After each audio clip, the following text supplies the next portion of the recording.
नमस्कार मित्रांनो, मी ॲडव्होकेट नीलम ठाकूर। आज मी एक अशी माहिती देणार आहे ज्याने आपल्या सर्वांचेच डोळे स्पष्टपणे उघडतील।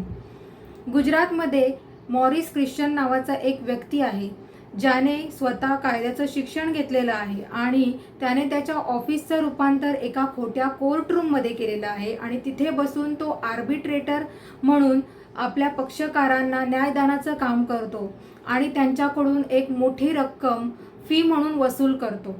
तर असे करत असताना त्याने जवळजवळ गेली 5 ते 6 वर्षापासून हे काम केलं आणि त्यानंतर काही दिवसांपूर्वी त्याच्याकडे एक अशी केस आली की ज्यामध्ये एका व्यक्तीला आपलं नाव भारत सरकारच्या अधिपत्याखाली असलेल्या एका जमीन मिळकतीमध्ये लावून घ्यायचं होतं।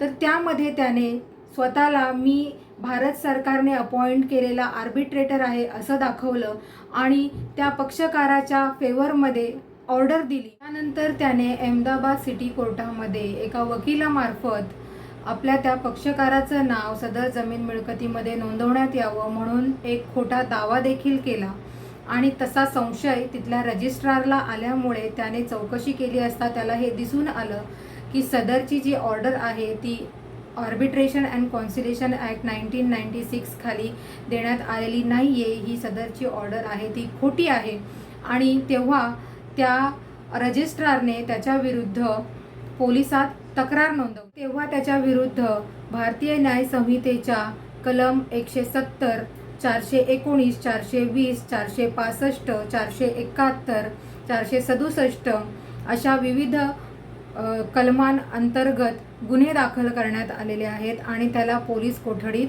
टाकण्यात आलेलं आहे।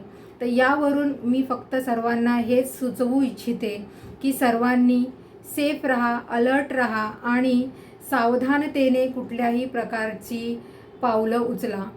धन्यवाद।